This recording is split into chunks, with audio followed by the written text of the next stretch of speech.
Hello, my dear students. Welcome to my channel and I hope that you all are doing great. So guys, 105 की channel पे आपको काफ़ी सारी पुरानी videos मिल जाएंगी। तो आपको क्या करना है कि प्लेलिस्ट में जो भी वीडियोस हैं, स्पेशली जो अभी मैंने रिसेंटली जून 2025 में बनाए थे, वो सारे वीडियोस को आपको ज़रूर देखना है। उसके अलावा अभी जो मैंने दो ये नई क्लासेस, एक तो revision class 1 and this is 2, ये दोनों भी आपको देखनी है। तब जाके कहीं आपके MHI 105 के मोस्ट ऑफ द जो इम्पोर्टेंट टॉपिक्स हैं वो कवर हो पाएंगे। ओके, इस वीडियो के अंदर भी हम इसी तरीके से जैसे करते हैं हमेशा वैसे ही पढ़ाई करेंगे। और गाइज, अगर आपने अभी तक नोट्स एंड गेस्ट पेपर्स, ठीक है, 105, 106 और 107 के लिए परचेज नहीं किए हैं गेस्ट पेपर्स, तो उसके लिए आप मेरी टीम को इस नंबर पे व्हाट्सएप कर सकते हैं और अपने गेस्ट पेपर्स को बाय कर सकते हैं। सो क्वेश्चन नंबर 1 पे चलेंगे।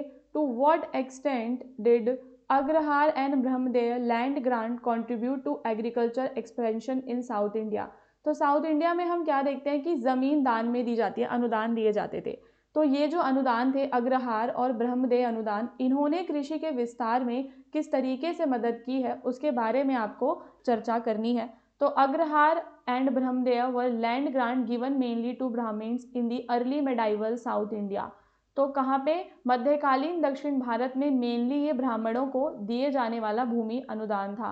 These grants played an important role. अब यहाँ पे इनका जो रोल है, इनकी भूमिका काफ़ी ज़्यादा महत्वपूर्ण थी, क्योंकि इन्होंने अग्रेरियन एक्सपेंशन यानी कि कृषि के विस्तार में मदद की, स्टेट फॉर्मेशन यानी कि जो राज्य था उसके निर्माण में काम किया, और पूरा सोशो इकोनॉमिक ट्रांसफॉर्मेशन यानी कि जो भी वहाँ पे इकोनॉमी थी उसको पूरा ट्रांसफॉर्म कर दिया। तो इसके बारे में हम बात करेंगे कि कैसे किया इन्होंने, कैसे ये जो अग्रहार और ब्रह्मदेव लैंड ग्रांट्स थे जो ब्राह्मणों को दिए जाते थे, उन्होंने क्या कंट्रीब्यूट किया। तो गाइज, इन्होंने सबसे ज़्यादा एग्रीकल्चर को एक्सपेंड करने में, कृषि विस्तार में ये योगदान देते हैं। कैसे? तो agrahara and brahmadeva grant facilitated the bringing of virgin and forest lands under cultivation.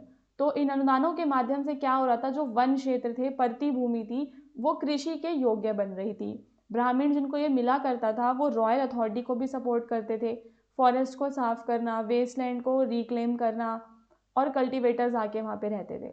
क्या ब्राह्मण प्राप्तकर्ताओं ने राजकीय संरक्षण के साथ जंगलों की कटाई, भूमि सुधार और कृषि की बसाहट की। कर मुक्त भूमि होने से कृषि में दीर्घकालीन निवेश को भी प्रोत्साहन मिला। तो ये जो अग्रहार और ब्रह्मदेव लैंड ग्रांट्स होते थे, इन पे किसी भी प्रकार का टैक्स नहीं लगता था, जिसकी वजह से एग्रीकल्चर में और ज़्यादा इन्वेस्टमेंट हो पाती है। फिर कई सारे जो ब्रह्मदेव विलेजेस थे वो बन जाते हैं कि वहाँ पे इरिगेशन सिस्टम बहुत अच्छा होता है ना।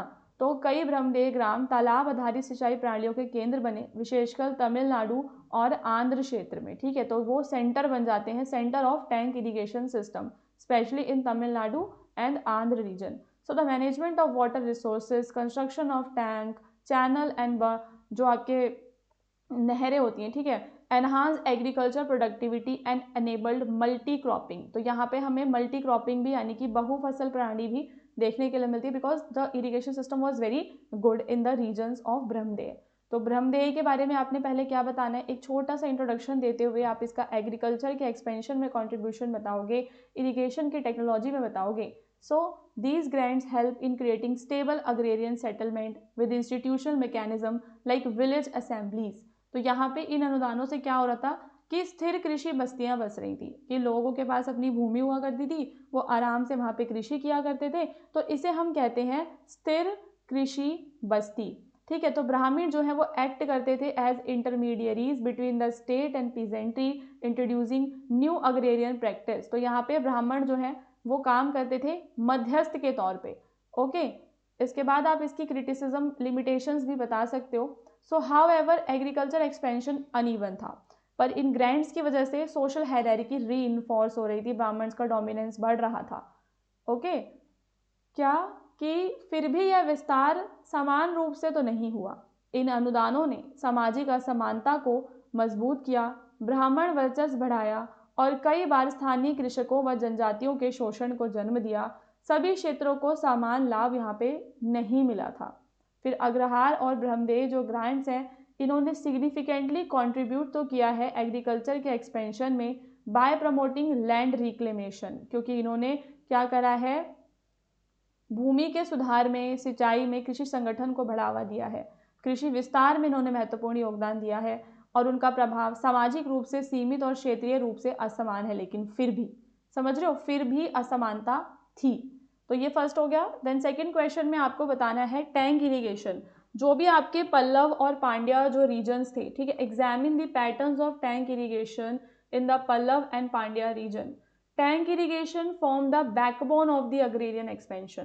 पहली चीज क्या कि ये जो है कृषि व्यवस्था की रीढ़ थी, क्या, तालाबों से सिंचाई करना पांड्या और पल्लव क्षेत्रों में, ठीक है, समझ रहे हो।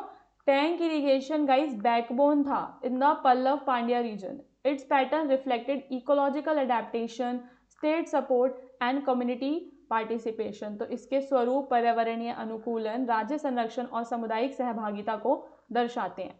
इंपॉर्टेंट है। कैसे, तो देखो, जो पल्लवा रीजन है वहाँ पे, जो प्रेजेंट डे तमिलनाडु का रीजन है, वहाँ की बात हो रही है। और this made canal irrigation difficult and encourage the construction of tank. तो वहाँ पे नहरों को बनाना थोड़ा सा मुश्किल था, और तो मॉनसून से जो जल मिलता था उसको सिंचित करने का विकास होता है तालाबों के अंदर, ये चीज़ वहाँ पे स्टार्ट होती है। फिर एक डिस्टिंक्टिव फीचर हमें देखने के लिए मिलता है जिसे हम कहते हैं तालाबों की श्रृंखला प्रणाली, यानी कि चेन ऑफ टैंक सिस्टम, जहाँ पे सरप्लस वाटर को रखा जाता था। Tank construction and maintenance were often supported by royal patronage. तो यहाँ पे जो हमारे राजा महाराजा होते थे, सभा और उर के माध्यम से वो पैट्रनेज भी, अनुदान भी दिया करते थे। Temples were crucial centres. तो टेम्पल्स यहाँ पे गाइस, मंदिर जो हैं वो काफ़ी इम्पॉर्टेंट थे आपके लिए। क्यों इम्पॉर्टेंट थे? क्योंकि जहाँ दान में प्राप्त भूमि की आय का उपयोग तालाबों की गाद निकालने, तटबंधों की मरम्मत और जल वितरण के नियमन में किया जाता था। तो मंदिर में लैंड मिलता था, जो लैंड रिवेन्यू मिलता था वहाँ से उस पैसे को यूज़ किए करते थे आगे। तो tank irrigation promoted the cultivation of wet crop. अब ऐसी क्रॉप्स जिसमें हमें पानी काफ़ी लगता है, जैसे कि आपका राइस, इस तरीके की फसलें उगनी शुरू हो गई थी। सो however the system required continuous maintenance. तो इसमें इंपॉर्टेंट क्या होता है कि आप उसको मेंटेन करके रखो, उसका रख रखाव करो, जो कि हम देखते हैं कि इतना ज़्यादा नहीं होता था, तो उसमें गिरावट आ जाती थी उत्पादकता में। So the tank irrigation in the Pallav and Pandya region represent a well adapted, हमें क्या देखने के लिए मिलती है, a well adapted community oriented hydraulic system that significantly shaped the agrarian and socio-economic landscape of South India. So इस प्रकार पल्लव पांड्य क्षेत्रों की तालाब सिंचाई एक पर्यावरण अनुकूल सामुदायिक जल प्रबंधन प्रणाली थी। ठीक है, क्या थी? पर्यावरण के अनुकूल थी, समुदायों की जल प्रबंधन, मतलब सबका होता था वो पानी, किसी एक का नहीं होता था, जिसने प्रारंभिक दक्षिण भारत की कृषि और सामाजिक आर्थिक संरचना को गहराई से प्रभावित किया था। फिर आता है क्वेश्चन कि बालूतेदार कौन हुआ करते थे, एंड इनका जो रोल है वो उनके ऊपर, उसके बारे में हम बात करेंगे। तो balutedar were hereditary service provider in the village of the medieval Deccan, especially under the Bahmani and later Deccani sultanate and the Marathas. तो ये कौन होते थे? Hereditary service provider. तो बालूदार मध्यकालीन दक्कन के ग्रामीण समाज के सेवा प्रदाता थे।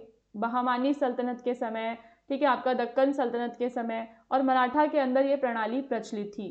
क्या था ये system? Represent a structured arrangement of village service where specific occupational group were entitled to share of agriculture produce in return for essential services. तो यह एक आपकी सुव्यवस्थित ग्रामीण व्यवस्था थी जिसमें आपको विभिन्न पेशागत जो वर्ग हैं वो अपना निश्चित हिस्सा, अपनी सेवाओं के बदले कृषि उपज का निश्चित हिस्सा उनको मिलता था। अलग अलग जो पेशा वर्ग के लोग होते थे जो दूसरे पेशे करते थे कृषि के अलावा, ठीक है, समझ रहे हो कि गांव के अंदर ये एक व्यवस्था थी जहाँ पे जो लोग कृषि के अलावा दूसरे काम करते हैं उनको उनकी सेवाओं के बदले कृषि में से कुछ मिलेगा, तभी तो वो खा पी पाएंगे। सो द बालूदार इंक्लूडेड, उसमें आपके आर्टिसंस आते थे, कारपेंटर, ब्लैकस्मिथ, ये सब इसके अंदर आ जाते थे। ओके, कुम्हार, नाई, धोबी, जो भी काम करते थे लोग। And they did not usually hold land but economically sustain throughout their customary share in the village produce. तो क्योंकि इनके पास कोई ज़मीन तो नहीं थी बट अपनी सेवाओं के बदले इन्हें अन्न मिलता था, नगद में भी कुछ हिस्सा प्राप्त होता था। Their role in the agrarian society was crucial, they supported agriculture production. तो इनका रोल इंपॉर्टेंट है क्योंकि ये हार्वेस्टिंग के टाइम पे सर्विसेज प्रोवाइड करते थे, रिचुअल सर्विसेज प्रोवाइड करते थे। तो हम देखते हैं कि ये रूरल इकोनॉमी की बैकबोन थे। ओके, सो क्या कि कृषि समाज में उनकी भूमिका अत्यंत महत्वपूर्ण थी। वे कृषि औजारों के निर्माण व मरम्मत, फसल कटाई में सहायता, घरेलू तथा धार्मिक सेवाएं प्रदान करते थे और ग्रामीण जीवन के सुचारू संचालन में योगदान देते थे। इस प्रकार वे ग्रामीण सेवा अर्थव्यवस्था की रीढ़ थे। Functionally the baluta system ensured economic security for service. और काम की बात करें तो इनको मतलब इनकी सर्विस के बदले गाइस क्या मिलती थी, इन्हें सिक्योरिटी मिला करती थी। ठीक है, तो कार्यात्मक दृष्टि से बलूता प्रणाली ने सेवा वर्गों को आर्थिक सुरक्षा, कृषकों को स्थायित्व प्रदान किया क्योंकि आवश्यक सेवाएं बाजार पर निर्भर हुए बिना उपलब्ध थीं। साथ ही इस व्यवस्था ने जातिगत असमानताओं को भी मजबूत किया और सामाजिक गतिशीलता को इसने सीमित किया। ठीक है, तो ये प्रणाली इतनी भी अच्छी नहीं थी क्योंकि इसने कास्ट बेस्ड हायरार्की को और ज़्यादा बढ़ा दिया था। तो इन द सम बालूदार का जो है एक रोल अच्छा है अग्रेरियन मेडाइवल डेक्कन में, क्योंकि जो लोग दूसरे काम करते हैं जिन पे भूमि नहीं होती, कृषि नहीं कर पाते हैं वो, तो एटलीस्ट उनको कृषि में से कुछ तो मिल जाता था। फिर आता है कि भाई वतनदार कौन थे। तो वतनदार आर दी होल्डर्स ऑफ वतन। वतन क्या है? A set of right over land, जमीन के ऊपर अधिकार, रिवेन्यू के ऊपर, ऑफिसेस के ऊपर अधिकार in the Deccan reason during the medieval period. तो वतनदार वे व्यक्ति या परिवार थे जिन्हें दक्कन क्षेत्र में वतन अर्थात भूमि, पद और राजस्व से जुड़े वंशानुगत अधिकार प्राप्त थे। ओके, यह व्यवस्था बहमानी, दक्कनी सुल्तानों और बाद में मराठा शासन में प्रचलित थी। ठीक है, तो it was popular during the Bahmani Deccan Sultanate and later in the Marathas. The Vatan system tied local elites to the state by granting them semi-hereditary control over villages or group. तो कहीं ना कहीं इस पे क्या है कि semi heredity control हम देखते हैं। वतनदार के पास कुछ राइट्स होते थे, like heredity right over the land revenue, and उसको फिक्स्ड शेयर मिलता था प्रोड्यूस का। ओके, यानी कि भू राजस्व या उपज के एक निश्चित हिस्से पर उसका अधिकार था। उसके विलेज ऑफिस में विलेज लेवल ऑफिसेज होते थे जैसे कि पाटिल, देशमुख, कुलकर्णी। ओके, ये अलग अलग पदों पे रहा करते थे। इनके पास अधिकार था to collect revenue, to maintain order and represent करते थे अपने विलेज को ये स्टेट के सामने। तो राजस्व वसूली, स्थानीय व्यवस्था बनाए रखने और राज्य के समक्ष गांव का प्रतिनिधित्व करने का इन पे अधिकार था। ये ट्रांसफर कर सकते थे, वतन को मॉर्टेज में दे सकते थे, स्टेट से बस अप्रूवल इन्हें लेना पड़ता था। इन वतनदार्स के पास कुछ प्रिविलेजेस थे, like tax free concessional grant. ठीक है, तो कर मुक्त थे ये लोग।